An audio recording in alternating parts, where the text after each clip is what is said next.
Hello everyone, welcome to my channel. My name is Ari, and today we're going to have some more stories about our toxic life. But before we start, it would be so much appreciated if you would subscribe to my channel, like the video, if you enjoy it, and maybe leave a comment down below. These simple clicks would mean a lot to the future of this channel and really reward the effort that I put in every day. And now without further ado, let's go. In this story, a couple in their late 20s and early 30s, happily married for 6 years, face a crisis when the wife starts taking pottery classes. Initially supportive, the husband becomes suspicious of her behavior, leading to a discovery of intimate emails with her pottery professor, Professor P. Confronted with evidence of an affair, the wife confesses to an intimate relationship with the professor. The husband ends the marriage, and the wife seeks solace with her sister. The husband focuses on self-improvement and his hobbies, including writing music, in preparation for a new chapter in his life. Now let's get into the story. My wife, 26, and I, 30, were together for 6 years before she decided to start taking a pottery class. She'd always been really artistic, but due to life's harsh circumstances, she never got the chance to pursue or develop this side of her. We were finally at a place financially where she could do it. I was so happy for her. My hobby consisted of playing my keyboard and writing almost songs. She started bringing home little pottery objects she made, and at first it was great for our relationship. Then she started behaving differently. She started quickly closing browsers whenever I came close to the computer screen. She was also really protective of her flip phone and occasionally took longer to get home from her pottery class. I waited until she was asleep one night before I searched her computer history. There was nothing odd except for an email she kept logging into that I didn't recognize. I installed a keylogger onto the computer and found out the password to the email account, along with all the emails she kept in the drafts folder. They were actually back and forth conversations with someone else that was logging into the account. She probably thought she was being clever by never pressing send. All the emails were signed Professor P, and they mentioned the pottery class a few times. I printed out all the emails between them and found the really intimate ones. According to their conversation, they actually had intimate on the professor's desk in the classroom. Whether it was just a fantasy or it really happened, I knew for sure my wife was at the very least having an emotional affair, possibly with the professor of her pottery class. I was furious. I couldn't even make myself a microwavable meal without shaking and talking out loud to myself after I ate it angrily. I printed out all their emails. I had the dates and times each draft was saved.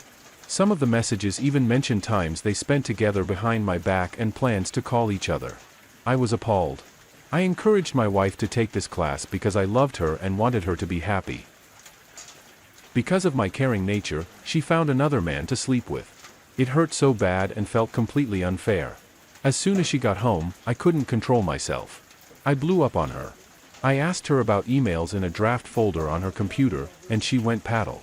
She tried to say those were old messages from when she was in college, but I told her I had proof they weren't old. She didn't move a muscle until I came back with the printed pages. I slapped them down on the table and asked her what the hell was wrong with her. She didn't say anything. I asked her who Professor P was and she remained silent. She looked extremely guilty, so her silence was not reassuring. I told her it was over, she was caught, so she might as well tell me all about it. She started crying and pleading with me to have mercy on her and our relationship if she came clean about it. I said I would, because I would have said anything at this point to hear the truth come out of her. She said it was her professor from the pottery class. I asked how old he was and she said 42, so that meant he was 18 years older than her. I freaked out. I asked her if they had intimacy like their emails said they did, and she said no at first, saying it was just something he wanted to happen, but I could tell she wasn't being honest. I'd been with her for more than 6 years, so I knew what her face looked like when she was lying. I asked her again and told her she might as well get it out now so we could move on properly. She admitted to it. Apparently, they had intimate lots of times before and after class. He was married and hated his wife at this point, but couldn't leave her because she ruined his career in life with a child support order. She said she felt bad for him and no one deserved to be forced to live a life without love. I told her we were done. I said she was not the only fish in the sea for this guy, and if he was going to cheat on his wife, it didn't have to be with her. I thought we were happily married with a wonderful future ahead of us. She proved me wrong. She was sobbing with a super red face and tears streaming down her face as she told me she was happily married. She said she made the biggest mistake of her life and wouldn't be able to live with herself if I didn't stay with her. I told her that was her problem now. I had been a good husband to her, looking out for her and making sure she was happy, and it wasn't my fault she committed adultery. I said I wouldn't be made into a fool's puppet. I had to remain in control of my life, and if I stayed with her for this, I wouldn't be able to stand on my own 2 feet. Whether she admitted it or not, she wouldn't look at me the same. I wouldn't be as much of a man to her because I let her sleep with another man. She texted her sister to come over and try to talk to me. But once I told her everything that happened and showed her the printed evidence, she couldn't defend herself. She told her she needed to start packing and come stay with her for a while. My wife let out a wail of defeat, like this was the end of her life. I asked her sister to tell her that this wasn't the end, just a new beginning. She had to learn from this mistake, not bury it deep or try to cover it up with a new relationship. She had to look herself in the mirror and ask her heart why she did it. Her sister did pass along these messages. And as far as I know, she's still single and working on herself. She calls me all the time, but I don't answer. I'm glad she's working on herself, but it isn't for me. I've started dedicating more time to myself and hobbies I never took the time to develop before. I have full songs written now, so I'll be able to woo my next girlfriend without a problem. Here are my thoughts on the situation. You noticed changes in your wife's behavior that made you suspicious. Discovering a cheating spouse can be done in various ways, but you preferred using keylogging to gather evidence before confronting her. Remember, her actions were her own mistake, and you shouldn't blame yourself. She is facing the consequences and guilt for her choices. Now, she has learned that sympathizing with someone in need isn't a valid reason to break promises in a marriage. I believe you will find a wonderful, independent woman who knows what she wants and values a healthy relationship. Thank you for sharing your story, and I wish you the best of luck.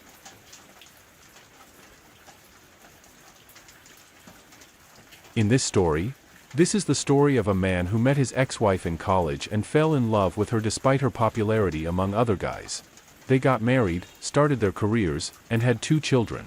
However, after health complications, his ex-wife had to undergo a medical procedure that prevented her from having more children. She became a stay-at-home mom, while the man's career continued to prosper. Years later, he discovered that his wife had been involved in an affair with a close friend, and this friend had turned into a pimp for her. The man divorced his wife, feeling devastated by her actions, and they had no contact for 5 years. Then, a sudden accident involving their son brought them back together at the hospital. They had a tense but civil conversation, where they discussed their lives after the divorce. His ex-wife had gone back to school, started working, and was trying to make amends. The man remained cautious but acknowledged her efforts. His son's recovery became a focal point for their interaction, and they tentatively began to rebuild some form of connection. Now let's get into the story. My ex and I met in college. She was the most beautiful girl I had ever seen. She always had a crowd of guys following her around. I had some classes with her over the 4 years, but I never pursued her because, well, all the other guys. One day after class, she asked if I would study with her, and the rest is history. So we married, starting our careers in the same industry, different companies, a male-dominated industry. I found immediate success. While she struggled, she changed jobs.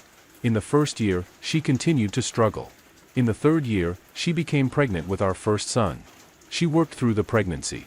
A few weeks after giving birth in a routine physical, her doctor asked to do a biopsy of her cervix. The results came back, and precancerous cells were found. The doctor advised if we wanted more children to do it as quick as possible, as this will progress and a hysterectomy will be needed eventually. So when she was up to it, she became pregnant again. She gave birth again to a boy within a year of each other. And more tests were done. And different doctors advised us to do the procedure now, as we should not wait. With 2 babies, still infants, she had her procedure done. She was heartbroken that she was done having children as we had wanted, a large family. She poured herself into being a great mother and she became a stay-at-home mom. She took care of everything at home. Meanwhile, my career was moving along. I was offered a position with another company with a large salary bump. Life is good. When the boys went off to school, She volunteered at school and was a fixture there. I should mention that we had close friends. We went to school with A and B. We saw each other often. They started their family about the same time we did. They have one son. The families went on vacations together. Dinner and outings. We were best of friends. After the son was born, A, the mother, went back to work and is very successful. B had a good job also until about 2001 when his job was eliminated. He struggled to find work in his field, as the economy back then really affected his field. So the decision was he would be a stay-at-home dad while looking for work where we lived, as they did not want to move. The X and B did things together with the kids. When the kids were all in school, they still hung out. You can now guess they had an affair. This story I know is long, but not over. After about a year of this hot sex in the MB asked my ex if she and I had ever talked about a threesome. It was all fantasy talk with us as we were still having a great, if not slowing down, sexual relationship. B had a friend he wanted to bring into the bedroom with them. The ex agreed. The day came and this guy C came over to B's house. He took his suit off as X and B got warmed up. So they had their threesome. Afterward, the guy told them that he usually had to pay for sex. So he left a couple $100 bills and asked my ex if he could have a one-on-one with them. She told him she needed to think about that and B would get back to him eventually. C recommended someone else. And a business was born. Eventually B was re-employed and had to leave my ex on her own. She used a different cell phone. She rented out a storage unit and made it her closet and office. She used the money to buy outfits her clientele requested. She even bought a car. She didn't want her minivan spotted at a hotel. The guys had to pay for a room at a nice hotel. She kept the car at the storage unit and everything was in cash. She never brought the money into our lives that I know of, though we would send the kids to different day camps during the summer. She claimed she tightened up our budget to pay for it. She only worked during school hours. She always picked the boys up at school. On a few rare occasions, B would pick them up and keep them until she got home. Our home life never suffered. I admit I was working a ton and moving up the ladder. The weekends were our family time. Sex was generally on the weekends. I thought because of my work life this worked best. Most nights we would cuddle on the couch watching TV. 2016 comes along and we have one son in college and the other a senior in high school. I get a call from B saying my ex is in the hospital. He was vague but said she is hurt badly. I rush to the hospital and find my wife hooked up to a bunch of machines. They have already cleaned her up and taken her for x-rays. She has a broken jaw, broken nose, fractured orbital bone and possible concussion. I was told she will make it, but it will be a long road ahead. A police officer was finished up and left. I of course want to know what happened. She was crying, talking gibberish through her sobs and pain meds. A nurse said I should let her rest. They were moving her to a room soon. She handed me a bag with her clothes. I looked in and asked if these were hers because she never wears heels. And the dress was unfamiliar. The nurse said this is what they brought from the hotel room. So they pushed me out of the room and I called my sons to let them know. Later that night, when the fog of the drugs were wearing off, I got some of the story. She drifted off again. I had my youngest son sit in with her and I called B. Why did he call me? How did he know before me? What's going on? So B came clean about what my wife was up to, leaving out the affair and his involvement.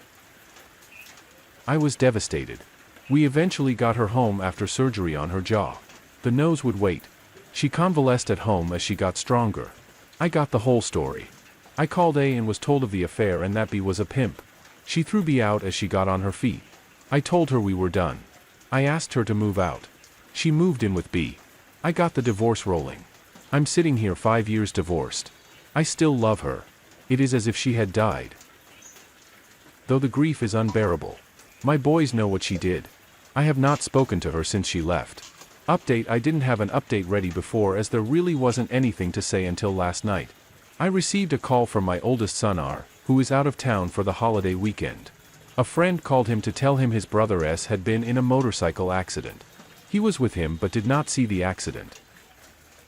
As he was riding ahead, I rushed to the hospital. They were cleaning S and were sending him for x-rays. I was told to have a seat and the doctor would be out a few minutes later. As I had my head leaning back and my eyes closed, I heard my name. I looked up and my ex was standing in the doorway. She asked for news. I said I was waiting.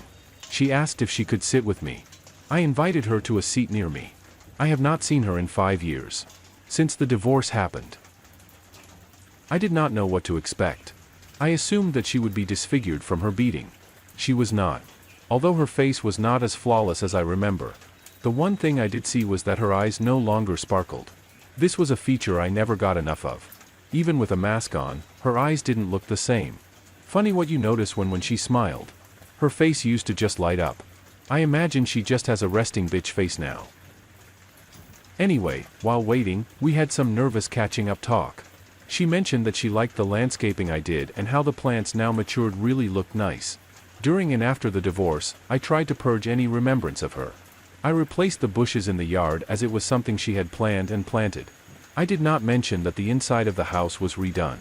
Also, I even ripped out a wall. I had a construction dumpster in the driveway for many months. She asked how I was doing.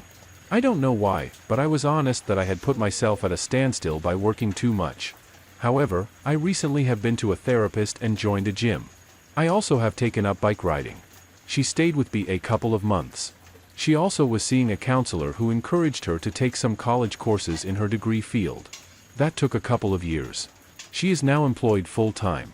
The doctor appeared and discussed the extent of the injuries. The most serious were his foot and ankle pinned under the bike when it went down. They had scheduled him for surgery today. Everything is good. He just needs to heal in rehab. So he will be in until at least tomorrow, depending on his head injury. I offered my house for him to stay in as I have the room and can work from home. We will finalize that today. Although that means his mother will want to visit. That will be a healing process for me. Update 2. My son is healing well. He still has a way to go though.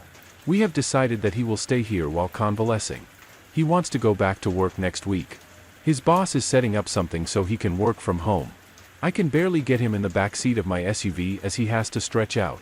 It would be a nightmare driving him to work and back every day. Everyone has been asking about the ex coming over. I leave when she comes. I go to the gym or a bike ride.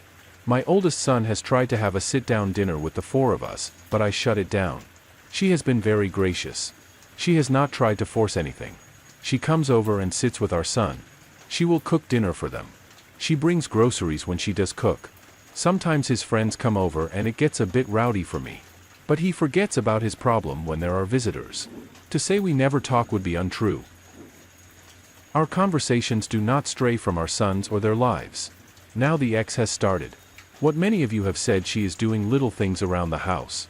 My son is not all that tidy, so she is cleaning up after him and doing his dishes. She will make a meal for him and always leaves a plate for me. I tell my son that can be his lunch the next day. She asked me the other night if I would be interested in going out to dinner tonight as my son has some friends coming over. I told her no. A little later she mentioned us getting a meal just to clear the air again. I told her no. I finally said we ended long ago because of your actions. It took me a long time to get over what was lost. I do not intend to revisit a relationship with you. She said okay. She understood where we stand. I did say I did not have a problem with her coming over to visit our son until he gets back to his place. I thanked her for cleaning up, but it was not necessary. Thank you all for the encouragement and kind words. But I will make it through this. My heart has. Here are my thoughts on the situation. You handled this situation remarkably well. Your former partner is currently going through emotional turmoil while you are steadily progressing and enhancing your life. The revelation that she deceived you for 14 years is truly shocking. Your primary and most important focus should be on your son. As expected, your ex is attempting to rekindle the relationship you once had, especially after her affair partner abandoned her and she came to terms with the wreckage of her life. Towards the end of your post, you mentioned that this ordeal has left you with a hardened heart. I strongly recommend continuing with therapy to help you find genuine peace amidst the pain caused by your spouse's actions. Keep your attention firmly on yourself and your son. Kudos to you for taking complete control of the situation and refusing to be taken advantage of. Kudos to you for taking complete control of the situation and refusing to be taken advantage of.